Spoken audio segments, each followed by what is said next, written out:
Allahumma salli Sallim ala Sayyidina Muhammadin sahibil busyra.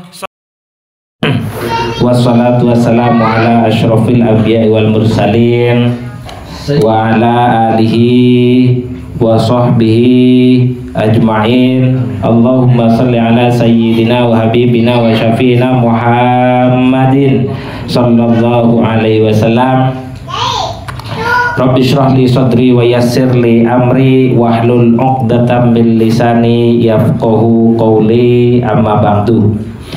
Alhamdulillah, segala puji bagi Allah yang telah memberikan karunia-Nya kepada kita sehingga pada malam hari ini kita bisa berkumpul di sini untuk melakukan salah satu agenda rutin kita, yaitu ngaji bareng Rijalul Ansor, ya. Bener ya? Betul, benar. Ya, ngaji bareng Rijalul Ansor. Semoga kita yang hadir di sini oleh Allah senantiasa diberi kekuatan untuk tetap istiqomah, dan semoga kita yang hadir di sini baik paham ataupun tidak paham tetap mendapatkan pahala dari Allah Subhanahu wa Ta'ala dan digolongkan pada orang-orang yang senantiasa mau tolabul ilmi. Itu yang pertama. Kemudian salat serta salam semoga tetap tercurahkan kepada junjungan kita Nabi besar Muhammad sallallahu alaihi wasallam yang senantiasa kita harapkan syafaatnya.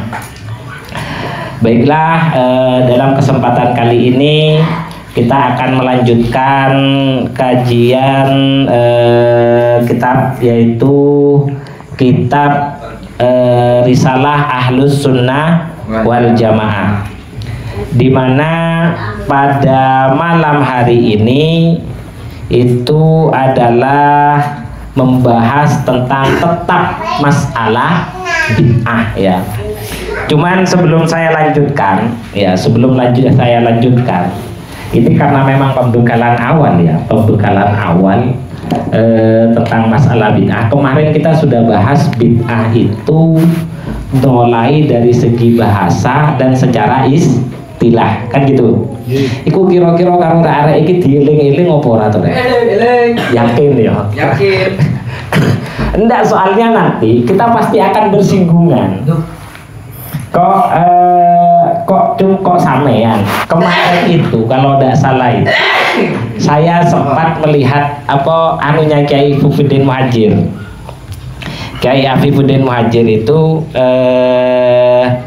beliau mengatakan kalau beliau itu sering dikomplain dengan hal kenapa kok orang NU membuka kegiatan itu dengan Al-Fatihah, ya kan? Marilah buka kegiatan ini, ya kan, dengan pembacaan Ummul Quran Suratil Fatihah. Itu sering dikomplain, itu Kiai Afif kalau tonggo sebelah, ya mau gimana. Pada kesalnya untuk membuka kegiatan itu hadisnya ada, yaitu dibacakan dengan surat Wal Asri innal insana lafi khusrin illa alladzina amanu wa amilus solihati wa tawasau bil haqqi wa tawasau bis sabr. Nah, sekarang jadi bukan tidak boleh, Pak. Makanya bukan tidak boleh. Nanti akan kita bahas, ya. Nanti akan kita bahas itu, gitu loh. Nanti kita akan bahas itu. Kenapa kok itu tetap dilakukan oleh orang-orang, gitu loh. Ya. Kenapa itu kok masih dilakukan? Padahal hadisnya jelas. Opo koyo poro yai iku gak ngerti, gitu loh. Itu yang pertama yang pengen saya. Kalau bid'ah secara apa? Kalau bid'ah secara bahasa itu apa artinya? Hah? Itu kan sunnah, Pak. Lu kita apil ono, lawang tiga kitab gak digowo lu kita pirara iki yo kan ngelu bisa.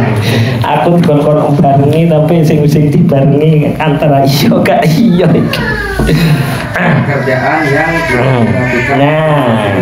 bid'ah itu kalau yang secara bahasa kemarin itu adalah segala sesuatu yang tidak dilakukan oleh Rasulullah, atau bid'ah itu adalah segala sesuatu yang sifatnya baru secara syariat. Tapi kalau secara bahasa, kalau secara syariat segala sesuatu yang baru di dalam urusan agama. Diingat, di dalam urusan agama. Selama tidak masuk pada kategori agama, itu nanti tidak akan masuk pada kategori bid'ah. Kan gitu. Nah, sekarang kita akan menimbang mana sih bid'ah yang beneran. Bagaimana cara menimbang bid'ah itu, gitu loh. Itu kan secara definisi. Jadi ketika kita melihat sebuah pekerjaan, apakah ini pekerjaan masuk bid'ah atau tidak? Lah sekarang akan dikasih timbangannya, ukurannya, ya. Nah, ukuran yang pertama apa? Baik, kita bacakan redaksinya. Bismillahirrahmanirrahim. Wa qad qala al-musannifu rahimahumullahu taala wa nafa'ana bihi wa bi ulumihi fid dharaini amin amin wa ya mujibas sa'ilin. Qala dawu sinten Syekh Zaruk, ya. Syekh Zaruk ini. Wa mawazinuha ing dawu wa mawazinuha utawi timbangane bid'ah, ya. Timbangane bid'ah utawa amrun muhdats, sesuatu yang baru. Iku salah satu ono telu. Jadi cara menimbang pekerjaan itu apakah bid'ah atau sunnah itu ada tiga. Ini nanti dipraktekkan. Lek kuat Pak, lek gak kuat Pak, lek sanggup Pak. Artinya nanti kita pasti ada tugasnya. Kalau pengen tahu untuk sebelum kita mengatakan itu bid'ah atau tidak, kita harus tahu timbangannya. Jadi kata beliau, kata Syekh Zaruk ada tiga. Al awwalu utawi kang pertama iku ayyam dzuro yen to ningali sapa wong fil amri yang dalam perkara al muhddatsi kang den nyarake apa amr. Pertama, ketika kita menemukan sesuatu yang sifatnya baru, kayak kemarin Pak Mono kan cerita tentang masalah kegiatan maulid. Nah, kan ada tahu sesuatu yang kegiatan yang baru. Ketika kita melihat itu, bagaimana? Pertama, fa'in syahada, lamun fa'in syuhida, lamun den werui utawa den sekseni, lahu maring amrun muhdats. Apa sing disekseni mu'dhamus syariati, agung-agunge syariat, wa asluha lan asale syariat, falaisa moko ora ono apa amrun muhdats iku bibit atin. Ora ono apa amrun muhdats iku bibit atin. Pertama, ketika kita mau menghukumi kegiatan yang baru tadi, seperti kemarin yang dikatakan dulu di sini itu kegiatannya cuma di masjid, tapi sekarang sudah ada yang seperti ini. Nah, ketika kita mau melihat itu, maka kita cari dulu dalilnya di dalam syariat. Nah, di dalam syariat itu dalil kita itu apa? Yang pokok itu adalah Al-Qur'an karo hadis, ya. Al-Quran karo hadis. Baru setelah itu adalah qaulus sahabat. Jadi apa yang pernah dilakukan oleh sahabat. Terus yang ketiga itu ijma. Ijma itu adalah kesepakatan para ulama, ya. Terus yang keempat itu ada qiyas. Qiyas itu menyamakan satu hukum dengan hukum yang sudah diketahui. Contohnya seperti halnya anjing, ya kan?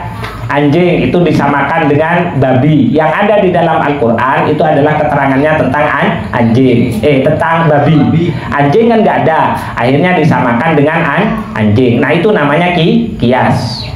Nah, itu dulu. Lelek gak ngerti urusan iku, Pak. Al-Quran sama gak iso golek, iya kan? Jadi kita dengar aja siapa yang berbicara, kita lihat saja siapa yang berbicara yang mengatakan itu bid'ah atau tidak. Al-Quran dia tidak meyakinkan, ya. Hadis dia tidak ada yang hafal, ya kan. Ijma ulama dia juga tidak tahu. Terus mari ngono ucuk-ucuk ngomong bid'ah, ya kan. Nah kalau seperti itu kan tidak memenuhi syarat. Orang itu bisa mengatakan bid'ah atau tidak. Artinya pernyataannya itu jenenge ngawur, ya. Lah saiki dia mau menyalahkan tapi tidak tanpa dasar, kan ngawur jenenge. Lelek ngawur gak usah diladeni, yo gak usah panas sampean. Ngladeni wong ngawur jenenge padha ngawure. Isine kok malah mung tukaran. Nah, kecuali ada tokoh yang memang sudah terkenal alim terus kemudian itu dikatakan bid'ah, baru boleh kita janggal dengan pekerjaan yang dilakukan. Jelas sampai di sini ya. Makanya rata-rata untuk di kalangan NU itu pasti tidak langsung menegur, tidak langsung takbir, tidak ada seperti itu. Tidak ada seperti itu. Nggak langsung bilang bodoh, enggak Pak. Karena yang bisa menetapkan itu bid'ah atau tidak hanya orang-orang yang memiliki kemampuan itu tadi Pak. Paham syariat, ya kan. Syariat itu isinya yaitu paham Al-Quran, paham minimal uang alim lah, ya kan. Minimal uang alim. Ya lah, kalau tidak ya ndak usah diikuti. Awake dhewe sing diomongi kayak gitu ya ndak usah panasan gitu loh. Sampeyan ngeladeni wong gak ngerti yo dianggap wong gak ngerti. Ngeladeni wong edan yo dianggap edan. Kan kayak gitu.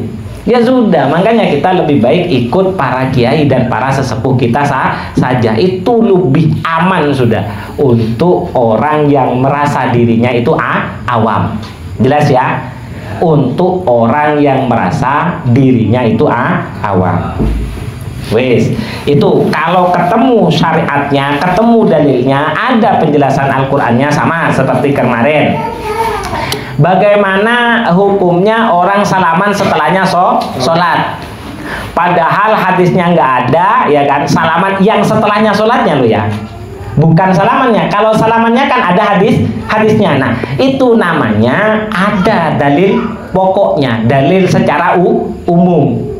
Kalau orang salaman itu memang diperintahkan oleh syariat, karena memang ada hadisnya ketentuannya orang yang bersalaman, meskipun tidak diharuskan setelahnya sholat. Jadi kalau harus dilakukan setelahnya sholat terus itu dikatakan bid'ah, sama harus terima. Karena memang dalilnya tidak mengkhususkan setelahnya sholat. Karena dalilnya itu hanya menjelaskan kita dianjurkan untuk bersalaman ketika bertemu dengan sesama muslim. Kan gitu toh?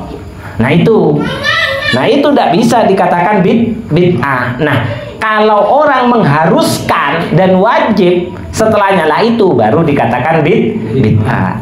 Tapi itu boleh apa tidak nanti ada penjelasannya lagi yang lain. Kalau itu ternyata dilakukan oleh ulama salaf ataupun yang lainnya karena pertimbangan hukum yang dimiliki, itu bisa jadi tidak bid'ah juga nanti. Artinya masih banyak. Rentetan yang pertama ini dulu. Jadi cara menimbang pertama ini dulu. Ketemu ono dalile apa orang. Ada dalilnya, ada dasarnya atau tidak.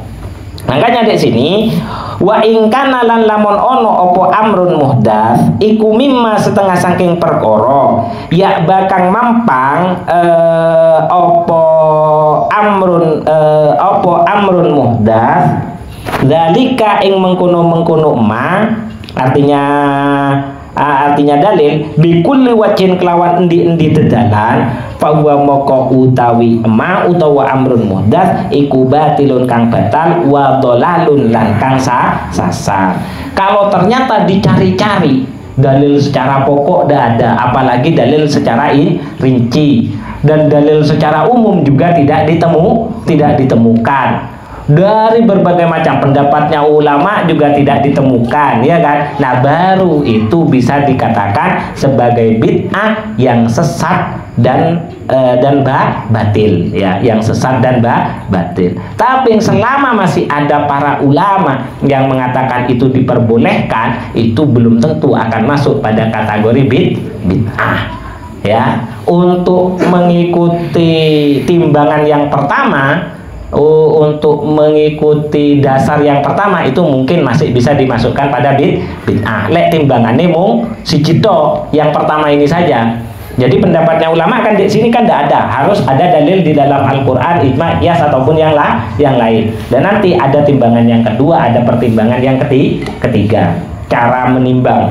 Tapi untuk yang pertama itu dilihat dulu apakah pekerjaan tersebut itu ada dasarnya atau tidak. Kalau tidak ada dasarnya dari berbagai macam arah, baru itu masuk pada kategori bid'ah yang batil dan bid'ah yang sesat. Lanjutannya adalah wa ingkana lan lamun ono opo amrun muhdas iku mimma setengah saking perkara tarojaat kang podo wala wali fihi ing dalem opo al adillatu piro-piro dalil wa tanawalat ulan merkoleh ing ma opo asyubhatu dalil kang serupa wastawat lan podo fihi ing dalem ma opo al wujuhu panggonan pendelok opo al wujuhu piro-piro wajah uktu birot moko den wilang-wilang opo wujuhu wujuhe ma.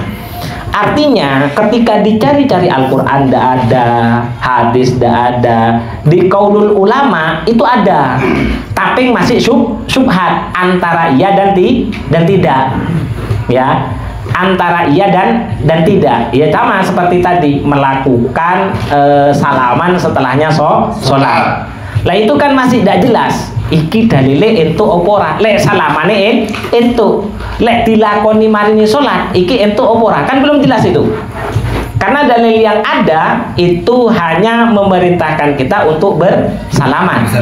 Iya kan? Ya. Menentukan setelahnya salat ini entuk opo ora. Nah, itu kan syubhat. Nah, nanti dilihat pertimbangannya baik dan tidaknya. Mana yang lebih kuat, baik antara dan tidak. Kalau dikatakan baik menurut jenengan, sekarang coba dipikirkan saja. Salaman marini sholat, kira-kira jari sama niku api opora? Kira-kira api opora? Api yo, jenenge salaman yo. Artinya biar menambah keakraban. Tapi itu satu hal, itu baik. Ditinjau dari sisi lain, kalau sampai ada orang melihat itu dan dilakukan berulang-ulang dan dianggap itu sunnah, apa itu dianggap membuat hukum baru namanya? Ayo, ya kan? Nah di sana kan syubhat, iya kan? Jadi kita sudah melakukan, keyakinan kita kayak tadi, kita diperintahkan untuk salaman. Tapi yang sudah mentradisi, lah orang yang nggak tahu nanti melihatnya itu dianggap sebagai sunnah. Apakah kita tidak masuk pada kategori orang yang membuat hukum baru? Nah itu bahaya Pak. Nggawe hukum anyar itu melepuh perkara sing bid'ah. Lah memicu hal tersebut itu ya juga meragukan. Lah di sana kan syubhat. Maka nanti ada beberapa tinjauan. Kalau kata para ulama itu diperbolehkan, ya sudah ikut yang diperbolehkan. Kalau ada yang tidak memperbolehkan dan sampean mau ikut kepada yang tidak memperbolehkan, ya sudah, sama-sama berarti di sana letaknya itu khilaf. Lelek khilaf, yo gak usah tukaran. Kan gitu toh. Kita kan boleh berbeda, ya kan? Yang tidak diperbolehkan kita adalah saling menyalahkan. Makanya kata Kiai Hasyim Muzadi itu, kita semua ini kalau ingin bersatu, maka segala sesuatu yang beda tidak perlu dipaksakan sama, dan yang sudah sama tidak perlu dibeda-bedakan. Jadi seperti itu. Itu adalah teori tentang masalah demokrasi. Dan bukankah kita juga dibentuk berbeda-beda tetap satu jua, yaitu di dalam bingkai Bhinneka Tunggal Ika. Artinya Indonesia itu besar bukan karena persamaan. Indonesia besar karena perbedaan yang saling melengkapi. Harusnya seperti itu. Dan yang terakhir itu adalah fama tarajjaha min zalika ruji'at ilaihi. Fama moko utawi perkara tarajjaha kang dadi ungguh apa ma min zalika saking mengkono-mengkono amrun muhdas utawa adillah ruji'at moko den baliake apa den baliake ilaihi maring ma ruji'at moko bali apa wujuh ilaihi maring ma. Maka dari dua pertimbangan tadi itu yang kata saya seperti tadi salaman setelahnya sholat. Perintahnya itu salaman setelah sholat. Perintahnya itu adalah salaman. Melakukan salaman setelahnya sholat itu tidak ada dasarnya, ya kan? Tidak ada dasarnya. Yang setelah sholatnya loh ya, bukan salamannya. Itu tidak ada dasarnya. Kalau dilakukan salaman itu baik, tapi nanti ketika menimbulkan prasangka orang kalau itu adalah sunnah, itu kan bahaya. Kan dua hal itu kan, dua hal. Nah itu nanti dilihat pertimbangannya mana yang lebih kuat, antara itu dianggap sebagai sunnah atau itu melakukan sebuah kebaikan. Maka nanti ketika pertimbangan para ulama itu mengatakan sunnah, maka nanti hukumnya sunnah. Kalau ternyata pertimbangan para ulama itu mengatakan berbahaya, maka itu ya juga nanti menjadi tidak sunnah. Jelas sampai di sini ya? Jelas apa urung nek? Jelas ya? Yakin jelas ya? Insya Allah. Soalnya yo kudu ngati-ngati Pak. Makanya kalau kita sudah menjadi rujuk, lek wong awam enak Pak. Lek koyo sampean niku penak wis Pak. Ati piye maneh sing penting ono. Lek kalau sudah jadi panutan Pak, itu bahaya Pak. Ngelakoni kan pasti didelok karo wong, pasti dilihat oleh orang lain. Kalau sampai pekerjaannya, makanya kayak saya saja itu untuk sholat ya, untuk sholat sunnah.